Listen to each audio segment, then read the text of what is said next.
Hello friends. तो मित्रों, हमने बिहारी मल के बारे में पढ़ लिया था हमारी पिछली वीडियो में। और आज हम पढ़ेंगे अकबर का जो बिहारी मल के साथ जो संबंध था उसके बारे में मित्रों जानेंगे।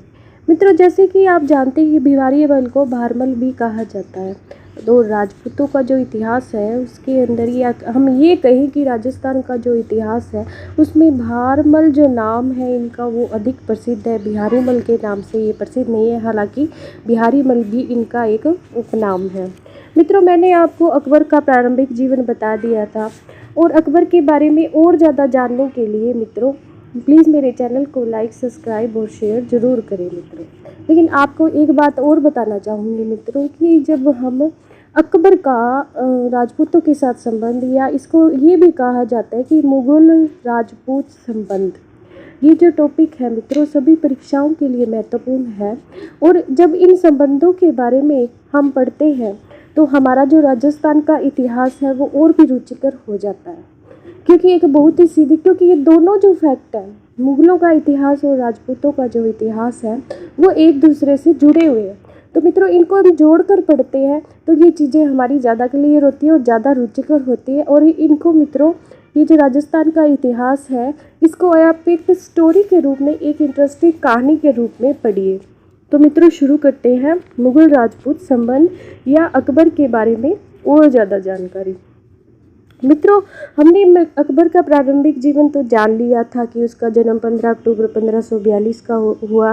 लेकिन अकबर के जो कार्य हैं, क्योंकि अकबर के जो कार्य हम पढ़ेंगे, इन कार्यों के बारे में जानेंगे, तभी हमें पता चलेगा कि अकबर का राजपूतों के साथ कैसा संबंध था, उसने अकबर के राजपूतों के साथ उसने कैसे संबंध स्थापित किए।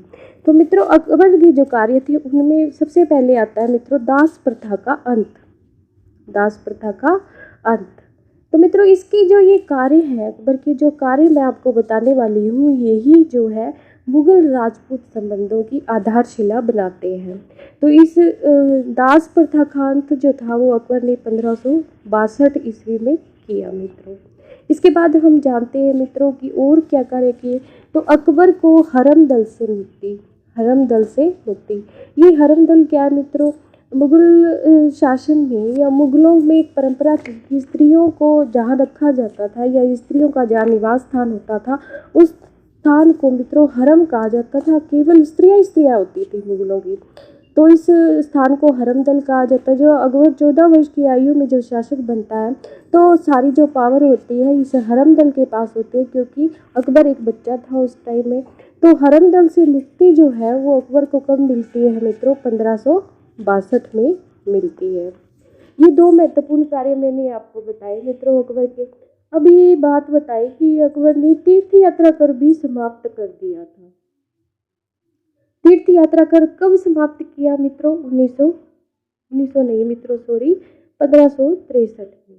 तो मित्रों इस तरह क्या है कि अकबर ने कई हिंदुओं में लोकप्रिय होने के कई ऐसे कारण थे जिसके कारण राजपूतों ने अकबर के साथ संबंध बनाना उचित समझा। तो इसकी ये जो नीतियाँ थी, इसके जो कार्य थे, इसे राजपूतों के नज़दीक ले आए मित्रों। जजिया कर भी अकबर ने समाप्त कर दिया अपने शासनकाल में। कब किया? जजिया कर जो था वो 1564 में मित्रों समाप्त कर दिया, 1564 में समाप्त कर दिया। उसके बाद मित्रों जजिया जो कर था वो गैर मुस्लिम जो लोग रहते थे उन पे लगाया जाता था, लेकिन अकबर ने जजिया कर समाप्त कर हिंदू जो लोग थे, हिंदू जो शासक थे देश के, उनको अकबर के नज़दीक ला दिया मित्रों। फतेहपुर सीकरी मित्रों, फतेहपुर सीकरी जो थी वो अकबर की राजधानी थी जिसका निर्माण अकबर द्वारा करवाया गया। और ये मित्रों ये फतेहपुर सीकरी जो है वो आगरा में ही है। इसको मित्रों आप कभी आगरा जाओ तो इसको देखें जरूर, क्योंकि यहाँ पर अकबर द्वारा ऐसी ऐसी इमारतें बनाई जा गई थी जिनका विश्व में कहीं कोई तुलना नहीं है मित्रों, कहीं कोई सामी नहीं है। ऐसी ऐसी इमारतें यहाँ पर बनी हुई हैं। फतेहपुर सीकरी की जो स्थापना है या फतेहपुर सीकरी को राजधानी के रूप में अकबर ने कब बनाया? तो मित्रों 1571। इससे पहले फतेहपुर सीकरी से पहले मित्रों अकबर की जो राजधानी थी वो आगरा थी। ये भी आगरा क्षेत्र में फतेहपुर भी, लेकिन प्रॉपर आगरा में इसकी राजधानी थी पहले। लेकिन 1571 में जब इसने फतेहपुर सीकरी का निर्माण करवाया तो अपनी राजधानी जो थी वो आगरा से फतेहपुर ले आया। मित्रों, इबादत खाने का निर्माण। मित्रों, इबादत खाना एक ऐसी कह सकते हैं ऐसा धार्मिक स्थल जहाँ पर सभी धर्मों की इसने चर्चा करने का, क्योंकि अकबर एक धर्म सहिष्णु व्यक्ति था, इस बात का पता हमें इस फैक्ट से लग जाता है कि इसने सभी धर्मों पर चर्चा करने के लिए एक धर्म स्थान बनाया जिसको इबादत खाना कहा गया। इबादत खाना। तो मित्रों, इबादत खाने का जो निर्माण है वो कब करवाया गया? अकबर द्वारा 1575 में। मित्रों, इसके बाद हम पढ़ते हैं कि सभी धर्मों के लिए इसने पहले क्या था कि इसमें सिर्फ इस्लाम धर्म के लोगों के द्वारा आना जाना था, इस्लाम धर्म की बातें होती थी। इसलिए बाद में क्या हुआ कि अकबर को ऐसे लगा कि इस इबादत खाने में प्रत्येक धर्म के व्यक्ति को, प्रत्येक लोगों को आने जाने की अनुमति होनी चाहिए, तभी पता चलता है कि किस धर्म का क्या सार है। धर्मों के सार के लिए, विभिन्न धर्मों के सार के जानने के लिए उसने इबादत खाने का जो दरवाज़ा था वो सभी धर्मों के लिए खोल दिया। तो सभी धर्मों के लिए कब खोला मित्रों? 1575 में तो इबादत खाने का निर्माण किया, और सभी धर्मों के लिए इबादत खाने को कब खोला? के लिए खोल दिया। कब खोला मित्रों? तो ये खोला इसने 1578 ईस्वी में। कब मित्रों? 1578 ईस्वी में। उसके बाद मित्रों इसने एक मजहर की घोषणा की। मजहर, ये मजहर की घोषणा मित्रों इसने की 1579 में, यानी कि 1579 में मित्रों इसने मजहर की घोषणा की। इसके बाद मित्रों एक हम जानते हैं दीन ए इलाही धर्म, जो अकबर द्वारा चलाया गया एक नवीन धर्म था, दीन ए इलाही। दीन ए इलाही। तो मित्रों ये जो धर्म था अकबर द्वारा 1582 में चलाया गया दीन ए इलाही धर्म। मित्रों, हमें पता चलता है कि अकबर जो था वो धार्मिक सहिष्णु था। उसके जब हम कार्य देखते हैं तो उसने किसी भी धार्मिक भेदभाव का जो प्रचार है अपनी प्रजा में नहीं किया, और इसी धार्मिक सहिष्णुता की नीति के कारण अकबर हिंदू और मुसलमान प्रजा में समान रूप से लोकप्रिय था। इलाही संवत की जो शुरुआत है वो अकबर द्वारा मित्रों 1583 में की गई। एक नया संवत जो था वो अकबर द्वारा चलाया गया। कौन सा मित्रों? इलाही संवत। और ये कब की गई? इसकी शुरुआत 1583 में। इसके बाद मित्रों हम पढ़ते हैं कि राजधानी जो थी वो फतेहपुर सीकरी से लाहौर भी स्थानांतरित की गई। तो कब की गई मित्रों? तो राजधानी जो थी वो लाहौर कब ले जाई गई? लाहौर ले जाई गई मित्रों 1585 में। इस तरह मित्रों ये अकबर के महत्वपूर्ण कार्य थे जो हमें पता होना चाहिए, हमें याद होनी चाहिए। मित्रों ये पेपर में अक्सर पूछे जाते हैं, इसलिए मैंने आपको ये बताना जरूरी समझा। मित्रों अब हम आगे बढ़ते हैं। तो पानीपत का दूसरा युद्ध जो था वो अकबर के जीवन का प्रारंभिक महत्वपूर्ण युद्ध था। मित्रों पानीपत का जो दूसरा युद्ध था वो एक्चुअल में अकबर के संरक्षक, कौन था अकबर का संरक्षक? बैराम खान। अकबर के संरक्षक और आदिल शाह। मित्रों ये आदिल शाह जो था इब्राहिम लोदी से संबंधित था, और आदिल शाह का एक सेनापति था जिसका नाम था हेमू। आदिल शाह मित्रों शेरशाह सूरी से संबंधित था, और शेरशाह सूरी से संबंधित था इसलिए इसका दिल्ली प्रशासन था, और इसका एक सेनापति था जिसका नाम था हेमू। मित्रों हेमू जो था वो लास्ट हिंदू सम्राट कहा जाता है दिल्ली का, जिसने विक्रमादित्य की उपाधि धारण की थी। हेमू के बारे में एक फैक्ट आपको बताना जरूरी समझती हूँ कि हेमू जो था एक व्यापारी था। कहाँ का व्यापारी था मित्रों? रेवाड़ी का एक व्यापारी था। रेवाड़ी जो है ये हरियाणा में पड़ता है, और इसने मित्रों अपने बल के, ताकत के बल पर जो था दिल्ली का जो शासन था उस पर अधिकार कर लिया लगभग। और वैसे तो ये आदिल शाह का सेनापति था, लेकिन पानीपत के युद्ध में मित्रों इसने अकबर के जो सेनापति थे, अकबर के जो संरक्षक थे बैराम खां, उनसे लोहा लिया और दिल्ली का लास्ट या अंतिम हिंदू सम्राट ने विक्रमादित्य की उपाधि धारण की। मित्रों इसने विक्रमादित्य की उपाधि धारण की, लेकिन अंततः ये पानीपत के द्वितीय युद्ध में मित्रों पानीपत का द्वितीय जो युद्ध है वो 1556 में होता है और इसमें मित्रों हेमू की हार होती है और अकबर की या बैराम खां की जीत होती है। इस युद्ध के बाद मित्रों अकबर जो है बैराम खां को खान ए खाना की उपाधि देते हैं। खान ए खाना की उपाधि। मित्रों बैराम खां का जो काल था, टाइम था, जिस टाइम में अकबर जो थे वो बिल्कुल अबोध बालक थे, उनको शासन का, राजकाज का, युद्ध का कोई ज्ञान नहीं था। तो इस टाइम ने बैराम खां ने अकबर का जो शासन था, मुगलों का जो शासन था, उसको बड़ी ईमानदारी से भली भांति संभाला। मित्रों 1560 में बैराम खां की कुछ गलत नीतियों की वजह से बैराम खां को अकबर प्रधानमंत्री के पद से हटा देते हैं और सारा जो शासन होता है दिल्ली का वो स्वयं अपने हाथ में लेकर दिल्ली के शासक बन जाते हैं या मुगल सम्राट बन जाते हैं। अकबर पानीपत की दूसरे युद्ध से लौटकर जब दिल्ली आते हैं तो एक मजनू खान नाम का एक व्यक्ति होता है मित्रों। मजनू खान नाम का एक व्यक्ति होता है जो भारमल के बारे में अकबर को बताता है, भारमल की सेवाओं या सहयोग के बारे में अकबर को बताता है। अकबर जो था वो भारमल से मिलने की इच्छा प्रकट करता है और अकबर क्या है भारमल को दिल्ली बुला लेता है। यहीं से मित्रों अकबर और कछवाहा वंश के मध्य संबंधों की शुरुआत होती है और भारमल दिल्ली आते हैं अकबर से मिलने के लिए। अकबर से मिलने के लिए किसके सहयोग से? मजनू खां का यहाँ नाम जो है मित्रों महत्वपूर्ण है। मजनू खां का नाम हमें हमेशा याद रखना है क्योंकि यहाँ पर अकबर और भारमल की जो मिलाप था, उनका जो मुलाकात थी, उसको कराने में जो सहयोग दिया था मजनू खां ने दिया था। मजनू खां की मदद से सर्वप्रथम जब भारमल अकबर से मिलते हैं तो वो किसके सहयोग से मिलते हैं?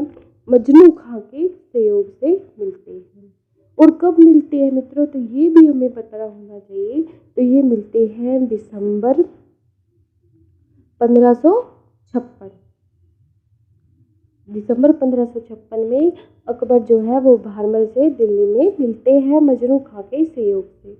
मित्रों भारमल जब अकबर से मिलने गए तो उस समय क्या हुआ कि बादशाह अकबर एक हाथी पर बैठ गया, हाथी पर सवार था और बादशाह अकबर जिस हाथी पर बैठा था वह हाथी क्या था? बिगड़ गया। हाथी बिगड़ गया।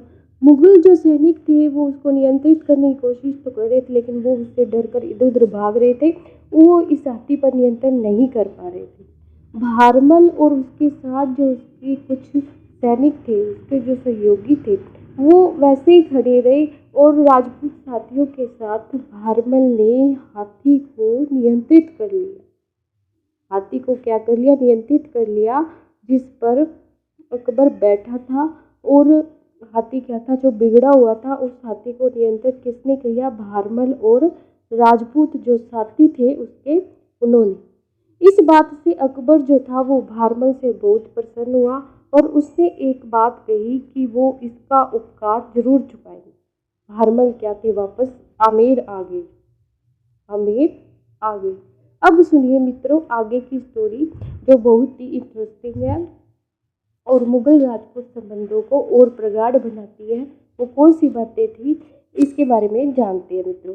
ढूंढाड़ के बारे में मैंने आपको बताया कि अकबर जो था वो जान गया था कि राजपूतों को किस तरह से अपने नियंत्रण में करना है, राजपूतों को किस तरह से अपने नियंत्रण में करना है। इस तरह इसने सोचा कि राजपूतों के साथ अगर मैं सुलह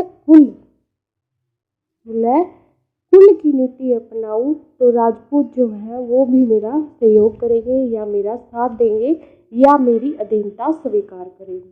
तो इसने मित्रों राजपूतों को अपना दोस्त बनाकर अपने अधीन करने के लिए उनके साथ सुलह कुल की नीति अपनाई। अकबर क्या था कि एक बार अकबर अजमेर जा रहा था। अजमेर किस लिए मित्रों? अजमेर में ख्वाजा साहब की दरगाह है, ये तो सब जानते हैं, और वहाँ जियारत मांगने के लिए वह अजमेर जा रहा था। तो मित्रों रास्ते में क्या ढूंढाड़ प्रदेश पड़ता था। ढूंढाड़ वही जो पिछले वीडियो में बता चुकी हूँ मित्रों। ढूंढाड़ क्षेत्र में इसको ढूंढाड़ क्यों कहा जाता था, क्योंकि यहाँ पर ढूंढ नदी बहा करती थी और इस क्षेत्र में मित्रों कछवाहों का शासन था।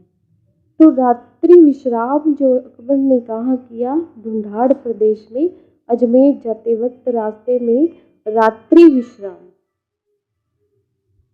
किसने किया, अकबर ने। मित्रों ढूंढाड़ क्षेत्र के पास ही सांगानेर कस्बा था और सांगानेर कस्बे में एक व्यक्ति था जिसका नाम था चगताई खां।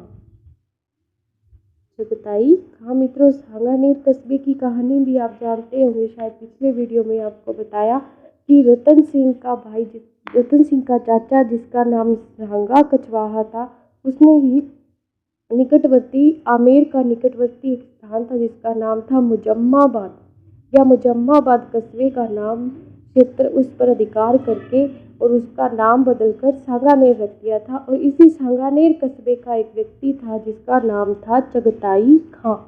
मित्रों ये चगताई खां भेंट कराने वाला दूसरा व्यक्ति था जिसकी मदद से भारमल 20 जनवरी 1562 में दूसरी बार अकबर से भेंट करते हैं और अकबर की अधीनता स्वीकार करते हैं। किसके सहयोग से, चगताई खां के सहयोग से।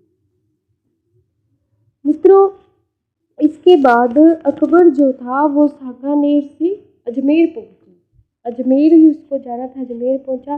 लेकिन जब अजमेर से वापस लौट रहा था तो भारमल ने अकबर और भारमल के संबंधों को अधिक प्रगाढ़ बनाने के लिए 6 फरवरी 1562 ईस्वी को सांभर नामक कस्बे में उनकी पुत्री, भारमल की पुत्री या अपनी पुत्री,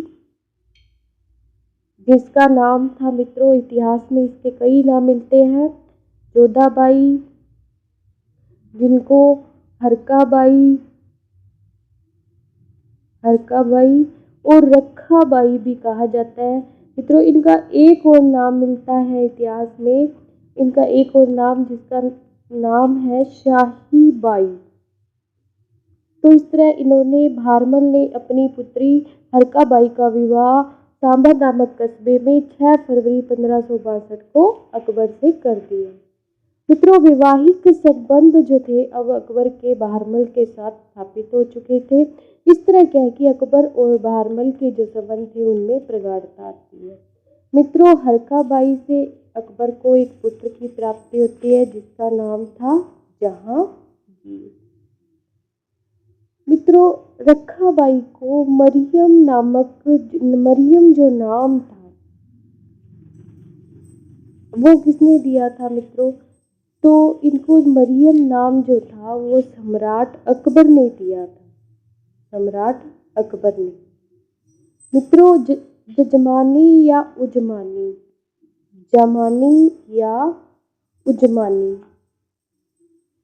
ये जो दो नाम है ये उपाधि है मित्रों एक, और ये जो उपाधि है ये शेख सलीम